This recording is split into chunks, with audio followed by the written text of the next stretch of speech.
अस्सलाम वालेकुम नाज़रीन, प्रोग्राम दूसरा रुख में खुशामदीद। मैं हूं आपका मेज़बान नादिर गुरामानी। नाज़रीन, हाल ही में जो पंजाब के अंदर सैलाब की सूरत हाल है, उस हवाले से NDMA की जानिब से मुख्तलिफ जो तफसीलात हैं वो भी जारी की जा रही हैं। जो लोग ज़ख्मी हुए हैं और जो अमवात हुई हैं, उस हवाले से भी NDMA की जानिब से एक फ़िगर जो है वो जारी किया गया है। अब ये कहा गया था कि ये पानी सिंध की तरफ जाएगा, तो सिंध की जानिब से भी जो बयानात आए हैं कि उन्होंने सुपर फ्लड की जो तैयारियां हैं वो मुकम्मल कर ली हैं या अभी भी उस पर काम हो रहा है। कच्चे का इलाका ये बताया गया है कि उस पर असर पड़ सकता है, वहाँ पर लोगों को अलर्ट किया गया है। पाकिस्तान के अंदर ये माहौलियाती तब्दीलियों के बायस माइग्रेशन का मामला हो या गैर कानूनी तौर पर स्मगलिंग का मामला हो, इस हवाले से अगर आज की डेवलपमेंट की बात करें तो अक़वाम मुत्तहिदा की जानिब से जो एक गैर कानूनी स्मगलिंग या ह्यूमन ट्रैफिकिंग या माइग्रेशन की वजह से जो क्लाइमेट चेंज की वजह से माइग्रेशन हो रही है, उस हवाले से या उसकी रोकथाम के लिए या उसको बेहतर बनाने के लिए जो एक नेटवर्क है, UN नेटवर्क, वो भी कायम किया गया है। और उस नेटवर्क को अगर हम बात करें तो IOM जो है वो UN नेटवर्क का पाकिस्तान के अंदर बतौर सेक्रेटेरिएट मरकज़ी किरदार अदा करेगा। पाकिस्तान के अंदर क्लाइमेट चेंज के हवाले से जो माइग्रेशन की रिपोर्ट्स आती हैं वो भी बड़ी तशवीशनाक होती हैं। मुख्तलिफ इलाकों के हवाले से बात की जाती है और अगर इसी हवाले से बात करें तो कई इलाके ऐसे हैं, जैसे अब कच्चे का इलाका खाली करवाया जा रहा है या दीगर इलाके खाली करवाए जा रहे हैं, तो उस हवाले से भी काम करने की ज़रूरत है। हमने जैसे पंजाब और सिंध का जिक्र किया, तो सबसे पहले हम पंजाब और उसके बाद सिंध की सूरत हाल जानेंगे। और पंजाब से लाहौर से हमें गुलाम मुर्तज़ा ने किया, उनसे हम तफसीलात लेंगे। गुलाम मुर्तज़ा, सबसे पहले तो जो रावी के हवाले से सूरत हाल बताई जा रही थी, इस वक्त आप क्या सूरत हाल वहाँ पर देख रहे हैं? जी, दरिया रावी में पानी की सतह कम हुई है और शादरा के मुकाम पर 66,000 क्यूसिक का रेला पानी का गुजर रहा है। लेकिन दीगर जो इलाकों की बात करें, खासकर हेड बल्लोकी में, तो वहाँ पे 1,56,000 क्यूसिक पानी की सतह है। लेकिन जस्सर की बात करें, जो भारत से पानी पाकिस्तान में दाखिल होता है, तो वहाँ पे 71,000 क्यूसिक पानी की सतह है। तो इसलिए जो लाहौर के करीब गिरदो नवाह में जो इलाके थे, खासकर दरियाए रावी के करीब, वहाँ पे सैलाब का खतरा टल चुका है। लेकिन लाहौर के मुतद्दिद इलाकों में जो दरियाए रावी के करीब थे, जिसमें थीम पार्क है, चूंग है, मोलन वाल है और निजी कई सोसाइटीज हैं, वहाँ पे सैलाब का पानी अभी भी मौजूद है। शहरियों को शदीद मुश्किलात का सामना करना पड़ रहा है। ज़िला इंतजामिया की जानिब से उनकी दादरसी करने के लिए मुख्तलिफ जगहों पे कैंप्स लगाए गए हैं, वहाँ पे उनको रखा गया है। लेकिन जो सैलाब मुतासरीन की जानिब से यही शिकवा किया जा रहा है कि उनके घरों को महफूज बनाने के लिए कुछ इकदाम किए जाए और जो पानी मौजूद है वहाँ से उसे जल्द से जल्द निकाला जाए। अभी तो सैलाब का खतरा नहीं है दरियाए रावी के जो गिरदा नवाह में इबादियाँ हैं, लेकिन अगर भारत की जानिब से मजीद पानी छोड़ा गया तो फिर इन करीबी आबादियों में सैलाब का पानी जाने का खदशा है। और अभी भी वहाँ पे किसी शख्स को जाने की इजाज़त नहीं दी जा रही। जो इलाके खाली करवाए गए हैं, वहाँ पे जो रेस्क्यू की टीमें मौजूद हैं और जैसे ही पानी कुछ कम होगा तो शायद शहरियों को कुछ दिनों तक वहाँ पे जाने की इजाज़त दी जाएगी। लेकिन शहरियों का सामान खराब हो रहा है, उनकी जमा पूंजी वहाँ पे ज़ाया होने का खदशा है। इसलिए शहरियों की जानिब से ये कहा जा रहा है कि जल्द से जल्द ऐसे इकदाम किए जाए कि उनका जो सामान है वो बच सके, उनकी जमा पूंजी वो बच सके।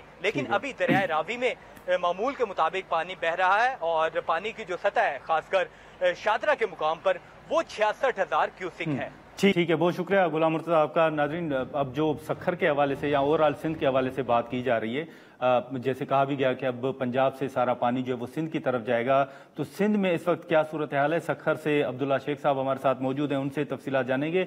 अब्दुल्ला शेख साहब, ये बताइएगा कि इस वक्त सखर के अंदर क्या आप सूरत हाल देख रहे हैं? क्या कुछ वहाँ से लोगों को महफूज मकामात पर मुंतकिल भी किया गया है?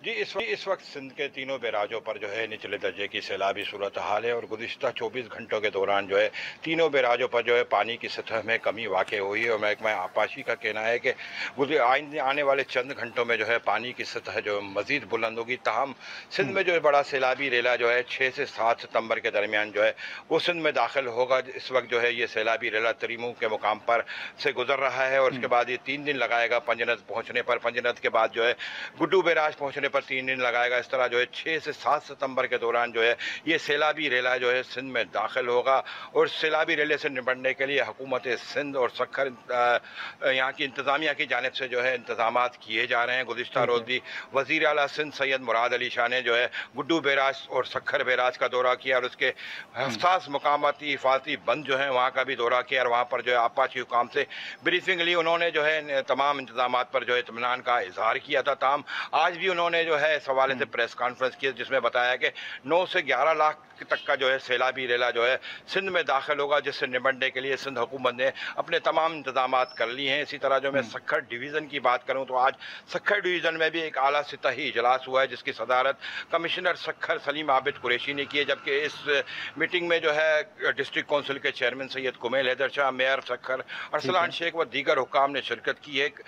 इजलास के दौरान जो है कमिश्नर सखर डिवीज़न सलीम आबिद कुरैशी ने ब्रीफिंग देते हुए ये बताया कि सैलाबी रेले से जो है सखर डिवीज़न के जो है तकरीबन 753 देहात और 3,60,000 से ज़ायद जो हैं लोग वो मुतासर होंगे, जिनको जो है निकालने के लिए जो है रेस्क्यू ऑपरेशन जो है अभी से शुरू कर दिया गया। जबकि डिस्ट्रिक्ट काउंसिल के चेयरमैन सैयद कुमैल हैदर शाह का कहना था कि जो कच्चे में लोग हैं उनको जो फंसे हुए हैं लोग उनको निकालने के लिए सखर डिस्ट्रिक्ट काउंसिल की जानिब से 70 से ज़ायद कश्तियाँ जो हैं वो जो है इस वक्त काम कर रही हैं। जबकि नेवी की एक टीम जो 40 जवानों पर मुश्तमिल है वो भी सखर पहुँच चुकी है और इस वक्त यहाँ पर रेस्क्यू और रिलीफ का काम भी जो है वो पहले से ही शुरू कर दिया गया है, ताकि अगर मुमकिन सैलाब जो बड़ा सैलाबी रेला आ रहा है अगर उसके दौरान कोई ऐसी वैसी सूरत हाल पैदा हो जाए तो उससे जो है फौरी तौर पर निपटा जा सके।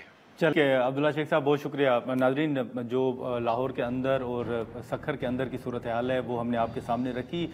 अब जो कहा गया है कि सिंध की तरफ ये पानी जा रहा है, अब उस पर भी हम बात करेंगे, लेकिन यहाँ पर एक मुख्तसर सा ब्रेक लेते हैं।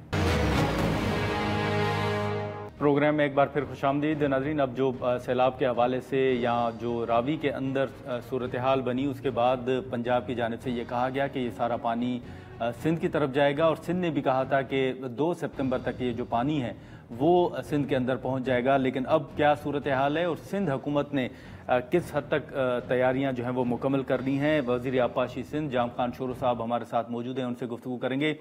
जाम साहब, बहुत शुक्रिया वक्त निकालने का। सबसे पहले तो ये बताइएगा कि इस वक्त जो पहले आपसे बात हुई थी आपने कहा था कि सुपर फ्लड की जो है वो तैयारियां सिंध हुकूमत कर रही है, इस वक्त क्या सूरत हाल है? देखिए, अभी तक पानी जो है वो टुमू बैराज पे चल रहा है, लेकिन पीक टुमू पे नहीं आई और अब देखते हैं कि टुमू पे पीक किस वक्त आती है और पन्नत फिर टुमू से 2 दिन की दूरी पे है। और इस वक्त जो पानी कादराबाद से निकला था जी, वो निकला था 10,70,000 और वो पानी पहुंचा है इस वक्त टुमू पे 5,50,000। तो हम इस इंतजार में हैं कि अब टुमू से क्रॉस करके हमारे लोग भी हैं वहाँ पे पनीनत के ऊपर, टुमू से क्रॉस करके कितना पानी पहुँचता है। 70,000 पानी निकला था कादराबाद से, वो टुमू के ऊपर कितना पहुँचता है। तो जाम साहब, आपको एनडीएमए की जानिब से या वफाक की जानिब से भी कुछ मालूमात फराम की गई है कि क्या सूरत हाल बन सकती है? मुझे देखें, ये जो एनडीएमए या कहीं से कोई प्रेडिक्शन आ रही है ये हमें पता नहीं है किस बुनियाद पे बना रहे हैं। हम तो ये देख रहे हैं जो पानी कादराबाद से निकला था 10,70,000 जब चिन्यूड ब्रिज में पहुंचा था ब्रिज के ऊपर तो वो 8,55 हुआ मैक्सिमम। अब 8,55 से टुमू पे कितना पानी पहुंचता है जी, हम इस चीज को देख रहे हैं। जहाँ जहाँ से वहाँ से फिगर्स आ रहे हैं उनको देख रहे हैं, पानी का ट्रेवल टाइम भी बता रहे हैं। और दूसरी बात, पानी ट्रेवल टाइम में टुमू पे लेट पहुंचा है 2 दिन, तो 2 दिन और बढ़ गया है पानी का लेट टाइम। तो जाम साहब, ये जो आपने एनडीएमए का जिक्र किया, आपके मुताबिक एनडीएमए ने क्या कहा है? उन्होंने कुछ तफसीलात भी जारी की हैं, लेकिन आप जिसकी तरफ इशारा कर रहे हैं कि कौन सी तफसीलात हैं जो जिससे आप इत्तफाक नहीं करते जो एनडीएमए ने जारी की हैं? मुझे पता नहीं है, मैं तो टीवी देख रहा हूँ एनडीएमए क्या कह रहा है क्या नहीं। हम तो अपनी एजुकेशन पंजाब से कनेक्टेड हैं, उनसे फिगर ले रहे हैं और वही फिगर्स को हम फॉलो कर रहे हैं, उसके ऊपर कैलकुलेशन बनाते हैं। लेकिन जाम साहब, ये भी बताइएगा कि हाल ही में जब से ये बात सामने आई है कि पंजाब से पानी जो है वो सिंध की तरफ जाएगा, तो सिंध के अंदर भी खुदा न खास्ता पंजाब जैसी सूरत हाल बन सकती है या कोई नुकसान हो सकता है, तो उसके बाद एक बहस जो है वो ये भी चल रही है कि शायद कट्स लगाए जाएंगे सिंध के अंदर। एक परसेप्शन या एक इम्प्रेशन जो है वो ये भी दिया जा रहा है या लोग जो है वो बात कर रहे हैं, क्योंकि माजी में भी जो कट्स लगे थे तो लोग कहते हैं कि उनके शहर जो है वो डूबे हैं। तो क्या कट्स लगाने पर भी कोई काम हो रहा है या कट्स लगाए जाएंगे? कह चुका हूँ, हमारे पास कट का कोई ऑप्शन ही नहीं है, और क्योंकि हमारे पास पानी अगर बंद से बाहर निकलता है तो वो पानी फिर दरिया में दाखिल नहीं होता या बड़ा नुकसान करता है। हमारे शहर बड़े सेटल शहर हैं, इस वजह से कट का ऑप्शन हमारे पास नहीं है। तो जाम साहब, ये जो खैबर पख्तूनख्वा के अंदर सूरत हाल थी या फिर पंजाब के अंदर भी जो सैलाब की सूरत हाल है, तो उसके बाद ये कहा जा रहा है कि वहाँ पर जो फसलें हैं उनको बड़ा नुकसान हुआ है।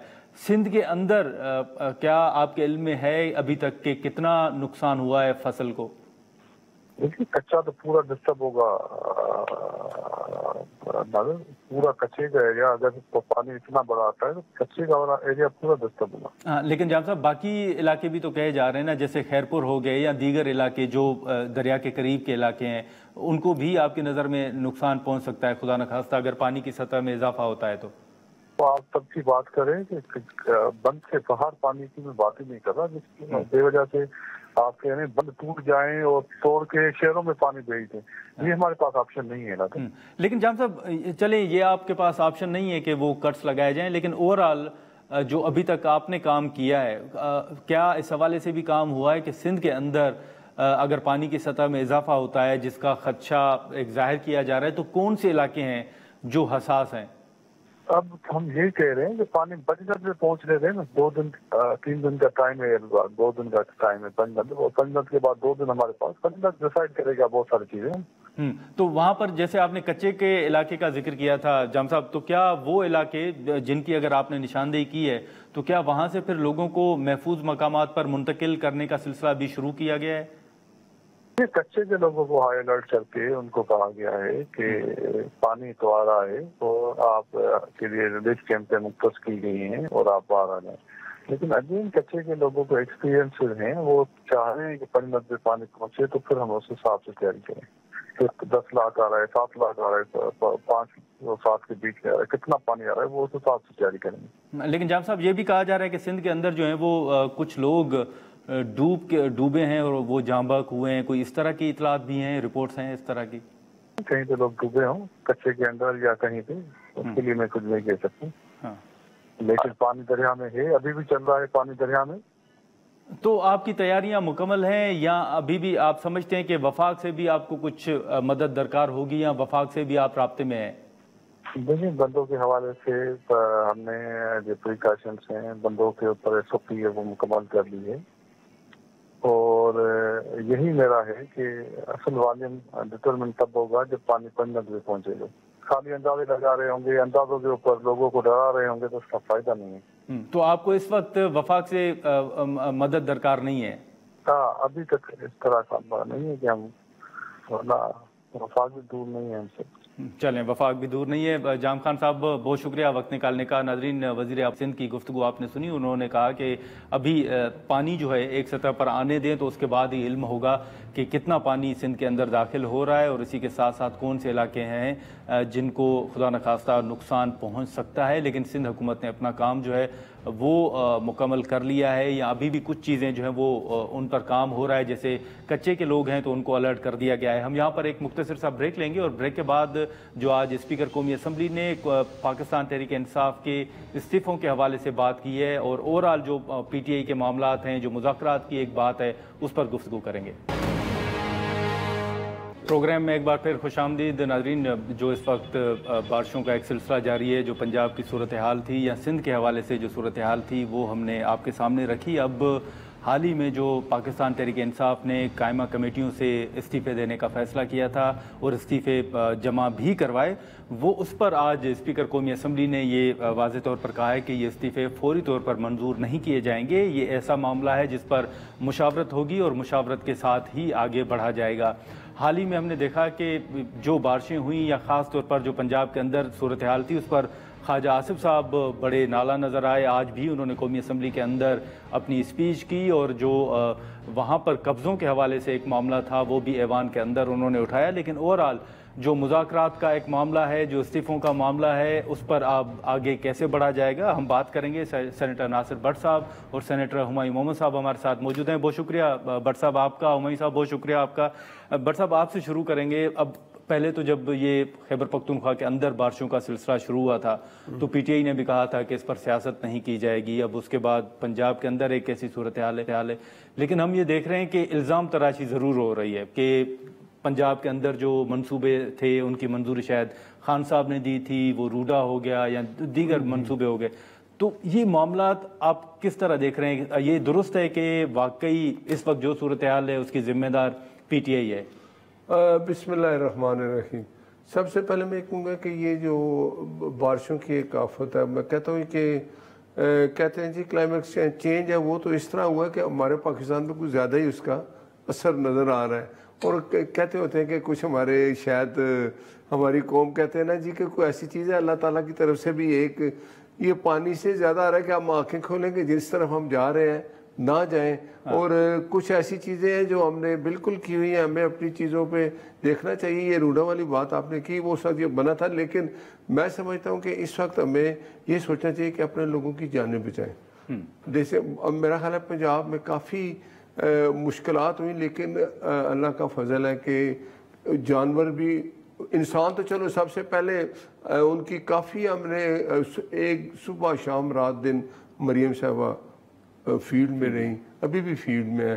तो KPK में भी था, वहाँ भी हमारी यही ख्वाहिश थी। उस वक्त भी वज़ीर आला मरियम साहबा ने फ़ोन किया था KPK के वज़ीर आला को कि हमारी जो भी आपको इमदाद चाहिए हम हाज़िर हैं। तो इसमें रहे, लेकिन फिर आपके जो सियासत हो जाती है, कोई ना कोई ऐसा बयान दे दिया जाता है, फिर मजबूरी उसका जवाब देना पड़ता है। ये रावी था, आप बताएं ना। अब आप अगर आप दरियाओं को भी कवर करके उनको आप एक वो थे वो बेचना शुरू कर दें और कि जी ये तो एक नाला है कुछ नहीं है, तो ये चाहे 40 साल बाद पानी है, पानी तो अपना रास्ता बनाता है। रावी ने अपना फिर रास्ता बना लिया। वो लोग जो बेचारे जिन्होंने इतने पैसा खर्च किया, घर लिए बनाए, उनके घर ख़त्म हो गए और उनकी तबाहियाँ होंगी, इसका जिम्मेदार कोई ना कोई तो है ना। ऐसी क्यों बनाई जाती हैं चीज़ें जिसमें बाद में इंसान उस पर अफसोस भी करे। और ये बात ठीक है कि मैं फिर ये कहूँगा कि हम इस पे बात नहीं करते, हम सिर्फ इसी पे बात करें कि हम अपने शहरियों को, पंजाब है, बलूचिस्तान है, सिंध है, उनके अपने, अब सिंध की तरफ मैंने ये रेला जा रहा है, तो सिंध के भी मैंने देखा है कि वो भी कोशिश कर रहे हैं। ये होनी चाहिए, लेकिन इसमें सियासत नहीं करनी चाहिए। मैं ये लेकिन हुमायूं साहब, ये जो भट्ट साहब की गुफ्तगू भी आपने सुनी, लेकिन ओवरऑल अगर आप देखें तो हम एक तरफ इसको क्लाइमेट चेंज भी कहते हैं, फिर दूसरी तरफ इसको पॉलिटिकल उस एंगल से भी देखते भी हैं और बात भी करते हैं। जैसे पंजाब के अंदर जो सूरत हाल है उसके बाद मुसलसल एक पीटीआई के ऊपर या खान साहब का नाम ज़रूर लिया जा रहा है कि ये आप ही के दौरे हुकूमत के दौरान इन मंसूबों की मंजूरी हुई और उस वक्त इन चीज़ों का ख्याल नहीं रखा गया। तो आप कैसे रिस्पॉन्ड करेंगे इसको? बिस्मिल्लाहिर्रहमानिर्रहीम, इय्याका नाबुदु व इय्याका नस्तईन। देखिए नाज़िर साहब, मैं आपको सारी चीज़ें फैक्ट्स के लिहाज से बताऊंगा। एक बात याद रखिए, पंजाब के अंदर जो सैलाब आया है और जो KP के अंदर सैलाब आया, इन दोनों के अंदर एक बेसिक डिफरेंस ये था, इसमें कोई शक नहीं है कि ये दोनों की जो कॉजेज हैं वो क्लाइमेट चेंज की वजह से, और इन दोनों को रोका जाना बड़ा मुश्किल था। जो और उसमें ये भी मैं नहीं कहूँगा कि जो इंडिया से जो आया उन्होंने छोड़ दिया, उनके वहाँ पे भी बड़ी तबाही हुई है। तो उन्होंने बाज़ दफ़ा आपके डैम्स भी अगर ज़्यादा पानी रोक के रखे तो वो खुद टूट जाते हैं, और अगर वो डैम टूट जाए तो उसका बहुत ज़्यादा नुकसान होता है। तो लेट्स पुट लाइक दिस कि KP में जो सैलाब आए थे वो 1-1.5 घंटे की नोटिस पर आए थे, और जो पंजाब में सैलाब आ रहे हैं उनमें 2-3-4 दिन का एक वक्फा था, क्योंकि ये काफी दूर से आ रहे थे और इनके लिए वो था। अब आ जाते हैं कि इसमें देखिए, हम लोगों ने कोई सतलुज के बारे में नहीं कहा, हम लोगों ने कोई चिनाब के बारे में नहीं कहा, किसी ने कुछ नहीं कहा, लेकिन 2-3 चीजें हुई है। एक, नंबर 1, आपने देखा होगा कि वहां पे लोग बता रहे थे कि जो पानी जा रहा था टुवर्ड्स रमजान शुगर मिल, उसको डाइवर्ट किया और गरीबों के इलाके की तरफ उनको डाइवर्ट कर दिया, बंद तोड़ के और ये करके। That was bad. ये बहुत बुरी बात है, ये नहीं होना चाहिए था, क्योंकि कोई भी गरीब हो उसकी जमा पूंजी क्या होती है, यही होती है। आप अपने बड़े अमीर आदमी तो फिर भी रोक लेते हैं। अब दूसरी बात आ जाती है जो रूडा की बात है। अब मैं आपको एक बात बता देता हूँ, आपने देखा होगा, आपने इंटरव्यूज दो देखे होंगे, आपने इमरान खान का भी इंटरव्यू सुना होगा और आपने अलीम खान का भी इंटरव्यू उस जमाने में सुना होगा जब रूडा के बारे में वो बता रहे थे कि ये रूडा जो है ना, ये बेसिकली कंजर्वेशन है ऑफ द रावी रिवर।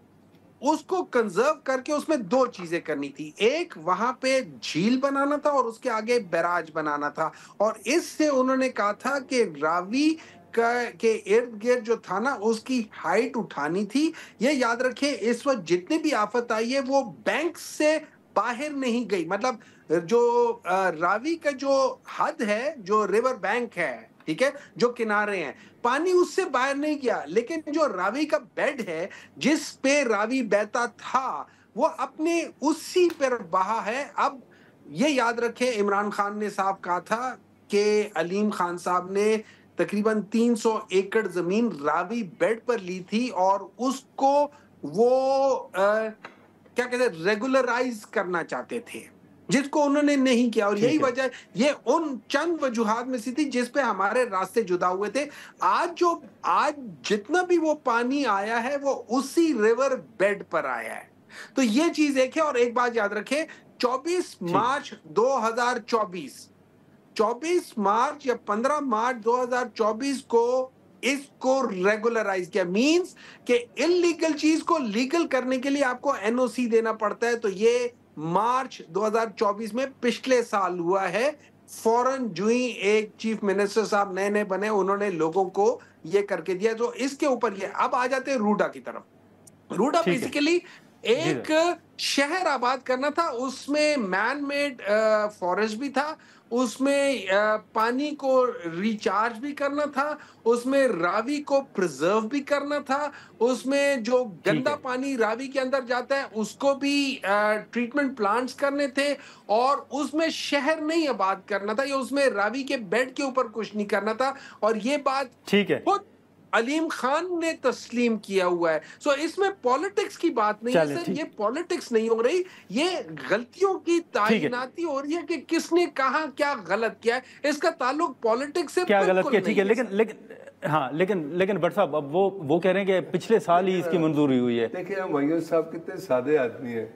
एक चीज की मैं बुनियाद रखूं, जब आप बुनियाद गलत रखेंगे तो उसके नतीजे तो होंगे ना। आपको किसने कहा था रावी के किनारे आप इतनी बड़ी ये जो है वो बना दे, लोग आके इधर घर वो बनाए?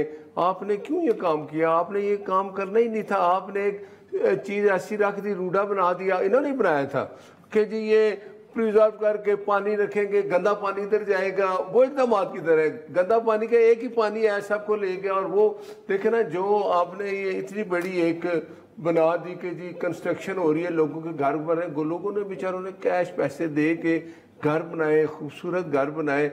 ये 40 साल बाद पानी आया, तो पानी तो आना है। ये आपने उस वक्त नया पाकिस्तान के चक्कर में एक नया रावी बना दिया ना कि जी इधर उधर लेफ्ट साइड पे सारे घर बना दो और बीच में से एक नाला है। ये नाला नहीं था, आज उसने बता दिया कि वो नाला नहीं था। तो ऐसे इकदाम हम करेंगे तो इसके नतीजे ऐसे ही होते हैं। बिल्कुल गलत बना था, अगर इमरान खान ने बनाया तो गलत बना था, इसको नहीं बनाना चाहिए था। और इतने इकदाम हुए, वो इनका जो वज़ीर आला था उस वक्त, वो अल्लाह उसको हिदायत दे, वो क्या नाम था उसका, उस्मान बुज़दार था। उस्मान बुज़दार। तो वो कह रहे थे ये वो है, क्या उसका नाम है, वो क्रिकेटर नहीं था, उसका नाम देते थे वसीम है, वसीम अकरम है। ये वो मुझे आप बताएं, जब ये सारी बातें करके अब आप किधर चले गए? तो भाई इन लोगों की, ना गरीब लोगों की हमने काफ़ी कोशिश की बचाने की। लेकिन भट्ट साहब चलें, अब उन्होंने अगर एक चीज़ गलत एक बुनियाद रखी तो जब आपकी हुकूमत आई तो आप तो कम से कम ख़त्म कर देते। नहीं देखे ना, आप मुझे बताएं क्या ख़त्म कर देते इन्होंने? सब हुमायूं साहब कह रहे हैं आपने 2024 में इसकी एनओसी इसका ये उस वक्त बनाने शुरू कर दिए। वो अलीम साहब ने, उन्होंने घर वो सारी वो जो कंस्ट्रक्शन की घरों की बेचने शुरू कर दिए। हर लोगों को पैसा इतना खर्च हो गया, सब कुछ किया। आपने ये काम किया क्यों? मैं आपको दरिया के किनारे खड़ा करके तो कहूँ जी यार गिर के तो तुम जिम्मेदार हो, मैं तो तुम्हें सिर्फ किनारे पे ला के खड़ा किया है, अब तुमने जरा सी मूवमेंट की तो गिर जाओगे। आपके मुताबिक अलीम साहब ने भी गलत किया। देखे ना, मैं कहता हूँ जी जिसने भी इस पे उसको फॉलो किया, किसको फायदा हुआ? अगर अलीम खान को फ़ायदा हुआ, और अलीम खान और इमरान खान उस वक्त सुने ना क्या कहते थे, अलीम खान जैसा अच्छा मुखलिस इंसान कोई नहीं। जब अलीम खान ने देखा कि इमरान खान गलत रास्ते में जा रहा है, उसको छोड़ दिया। फिर इमरान खान ने कहा जी कि अलीम खान को, मतलब वो भी था ना, वो जो जहाज में बंदे लेके आते थे, वो मेरे जहन में उसका नाम निकल जाता है, वो बेचारा भी आता था, वो इमरान खान का साथी था। ये सब साथी बिखर गए, कुछ किधर चले गए, पीटीआई खत्म हो गई। पीटीआई जैसे, लेकिन सर अभी भी भट्ट साहब, अभी भी आपकी हुकूमत है, ख्वाजा आसिफ साहब वजीर दिफा हैं, आप बयानात क्यों दे रहे हैं? आपकी हुकूमत है, सूबाई हुकूमत है, अगर जो कोई जिम्मेदार है आप कार्रवाई करें। तो कार्रवाई करेंगे। फिर उन्होंने कहा जी ये पॉलिटिकल है जी, ये देखे जी सियासत करने लगे, पीटीआई के खिलाफ देखे ना। मुझे बताए ना 190 मिलियन था ना, एक आया था, वो पकड़ा गया, जेल में चला गया, ये कहते हैं सियासत की है। भाई उसका यूके वाला पाकिस्तान का कोई तल्लक नहीं था। लेकिन वक्त है कि जो जिस हालात मुश्किल में हम गुजरे, देखें आज प्राइम मिनिस्टर साहब गए हुए चाइना, आपने देखा ना कितना इस्तकबाल है। पता चलता था एक मुल्क का वजीर आज़म है जिसने हिंदुस्तान जैसे 4 गुना बड़े मुल्क को उसका सबक दिया, और ये हमारी एक पहचान बनी ना।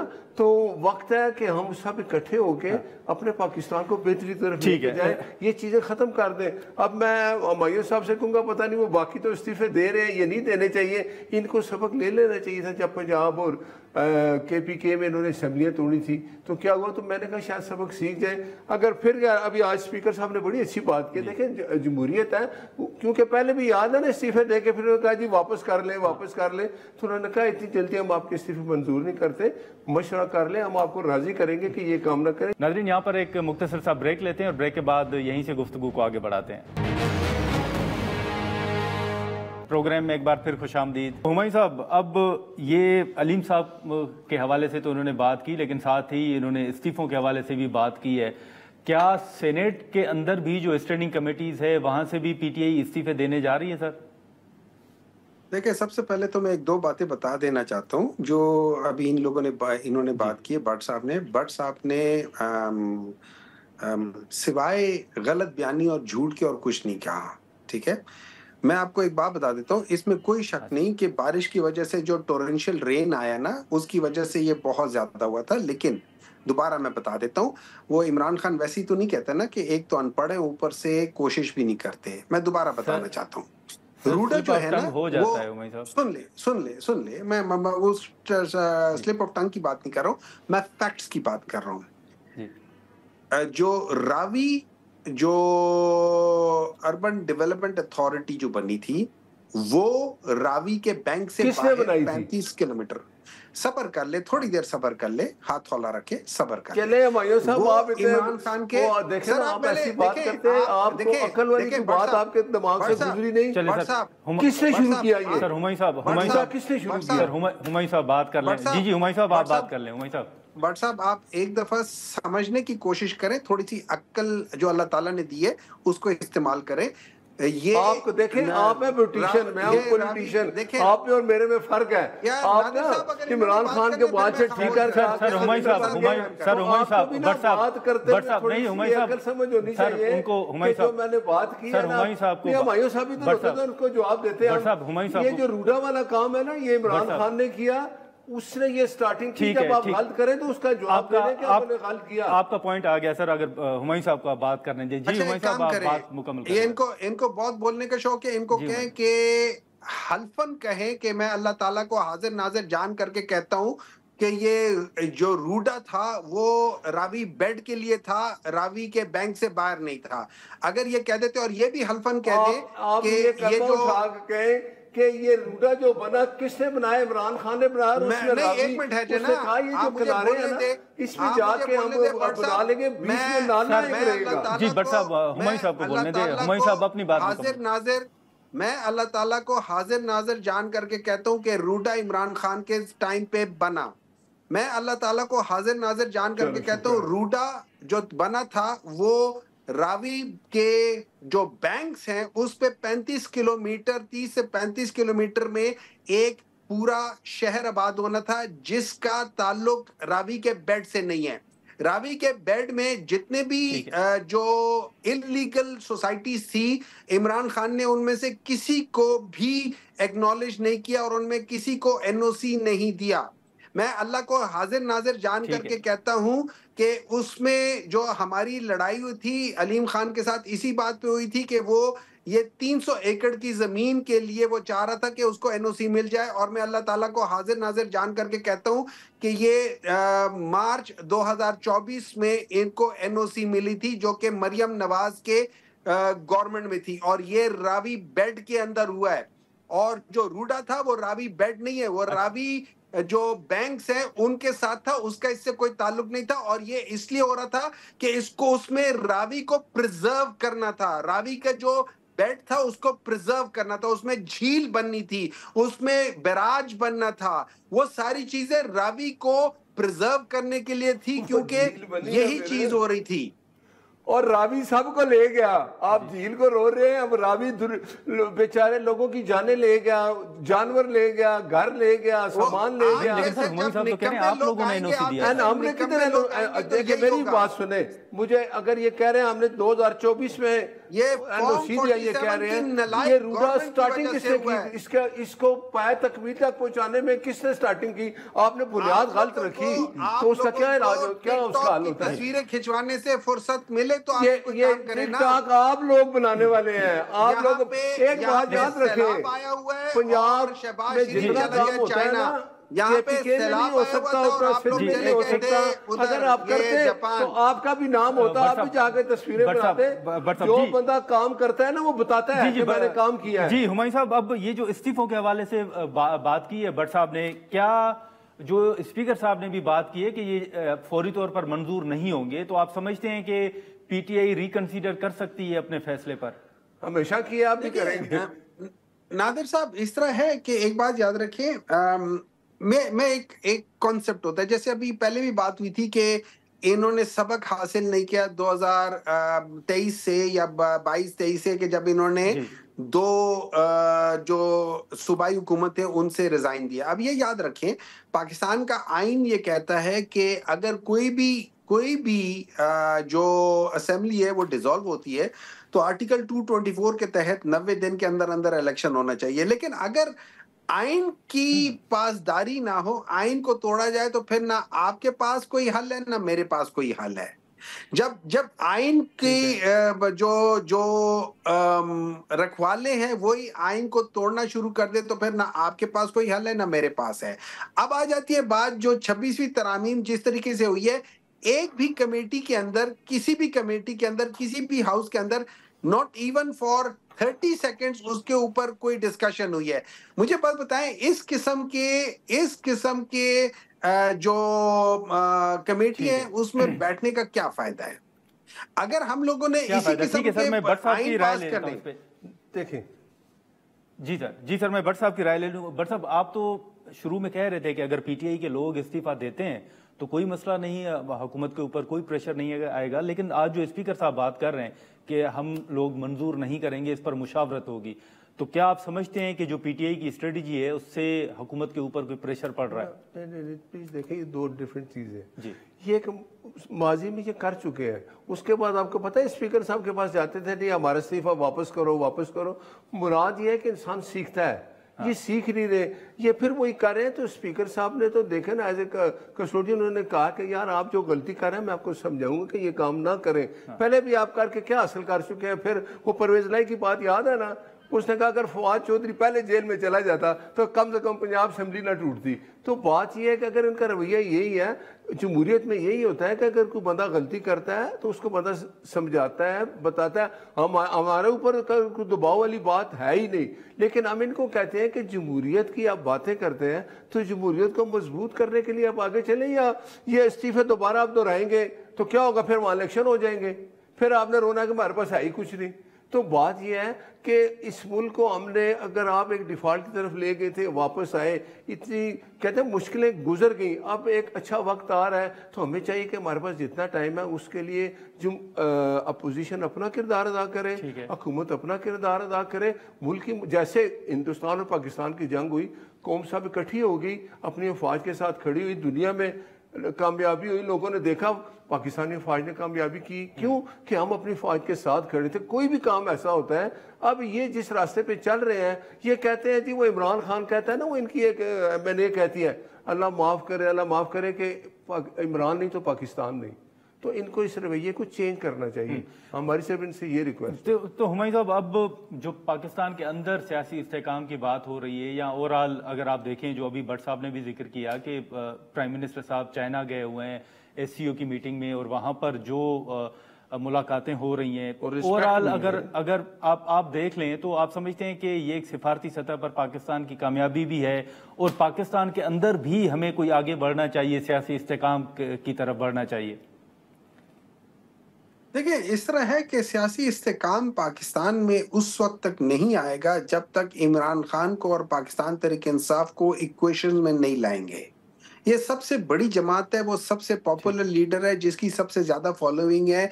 जो सबसे रीसेंट सर्वे है वो कहता है 87% लोग कहते हैं, एज अपोज टू 6% जो कहते हैं कि जो हुआ है वो ठीक हुआ है। 87% कह रहे हैं कि जो हुआ है वो गलत हुआ है। 7% वो हैं जो कहते हैं कि हमें नहीं पता कि सही हुआ या गलत हुआ है। अच्छा, उसके बाद 56% कहते हैं कि इमरान खान जो है ना सबसे पॉपुलर है। उसके बाद नेक्स्ट मोस्ट पॉपुलर लोग हैं जो PMLN को कहते हैं, और ये पंजाब का हुआ है, वो कहते हैं कि सिर्फ 16% कहते हैं कि PMLN वाले हैं। उसके बाद जो नेक्स्ट पॉपुलर है वो है तहरीक लब्बैक है, और उसके बाद पीपल्स पार्टी है। और ये तीनों बाकी जितनी भी पॉलिटिकल जमातें ये मिल के पाकिस्तान तहरीक इंसाफ का 50% भी नहीं करती। तो अगर आप यही काम करेंगे, और जैसे राना सनाउल्लाह कह रहे हैं, देखिए राना सनाउल्लाह क्या कह रहे हैं, वो कहते हैं कि अगर इन लोगों ने इसी का रवैया रखना है तो फिर जिस किस्म के केसेस के रिजल्ट्स आ रहे हैं तो वो इसी तरीके से आते रहेंगे। इसका मतलब है कि वो कंट्रोल कर रहे हैं, और इसका मतलब है वो लोग जानबूझ के ये सारे केसेस कर रहे हैं। जो 190 मिलियन पाउंड बोलते हैं।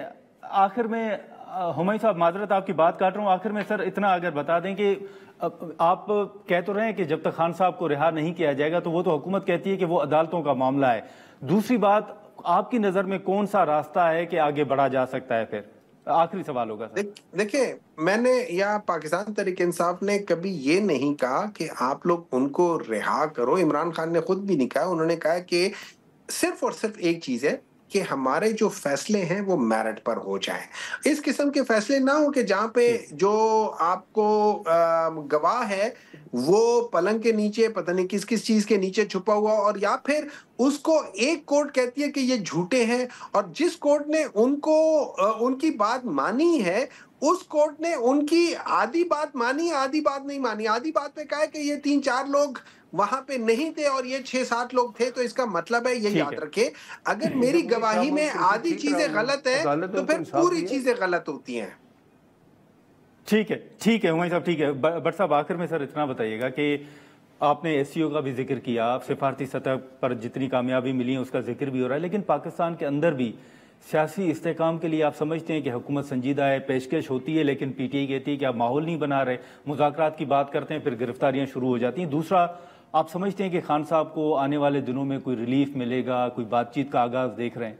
देखें, मैं आपको एक बात बता दूं कि प्राइम मिनिस्टर साहब ने हमेशा ये कहा, तकरीर में भी, कभी जब अपोजिशन वाले लोग वहाँ बैठे थे, उमर क्या नाम है उसका, जो बैरिस्टर गौर साहब से जाके हाथ में लाया और कहा कि आए हम आपसे बात करते हैं, एक टीम बनाते हैं, एक अपनी टीम आप अनाउंस कर दें, हमारी तो बैठ के, जैसे स्पीकर साहब ने, सर वो कह रहे हैं आपके पास इख्तियार नहीं है ना, मुज़ाकरात करके देख लिया आप, हमारी मुलाकात ये जो है ना ये चीज, अच्छा हमारे पास इख्तियार नहीं है तो क्यों टीम बनाई थी जिसने 3 राउंड किए थे स्पीकर साहब के होते हुए, ठीक है, कमेटी में। उसके बाद कौन भाग गया? इन्होंने कहा जी कि वो बैरिस्टर गौर ने जेल से बाहर आके कहा जी वो इमरान खान ने कहा खत्म।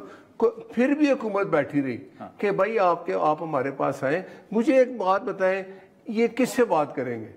ये कहते हैं जी हम जमहूरियत मजबूत करते हैं। जमहूरियत की मजबूती के लिए आपने हुकूमत से बात करनी है ना, सियासी जमात है ना, आप भी सियासी जमात है। आप जब तक बात नहीं करेंगे तो फिर आगे बात कैसे चलेगी? हम तो तैयार हैं, ये माहौल बनता है। बाकी ये कहते हैं जी गिरफ्तारी, मुझे आप एक बंदा बताएं जिसको हुकूमत ने सियासी कैदी को, किसी ने 9 मई किया है, किसी ने 26 नवंबर किया है, किसी ने 190 मिलियन की चोरी की है। ये अदालतों में है केसेज, हमने नहीं बनाए, अदालतें इनको बरी कर दें, हमें कोई इतराज नहीं है। ठीक है बट साहब, आपका हुमायूं साहब आपका बहुत बहुत शुक्रिया सर वक्त निकालने का। नाजरीन, गुफ्तगू आपने सुनी। अब आज स्पीकर साहब ने बात की है, अब देखेंगे उसके बाद इन इशूज़ पर पीटीआई और हुकूमत के दरमियान बातचीत होती है, पीटीआई अपने फैसले पर नजरसानी करती है या नहीं। आज के प्रोग्राम में इतना ही, इजाज़त दीजिए, अल्लाह हाफिज़।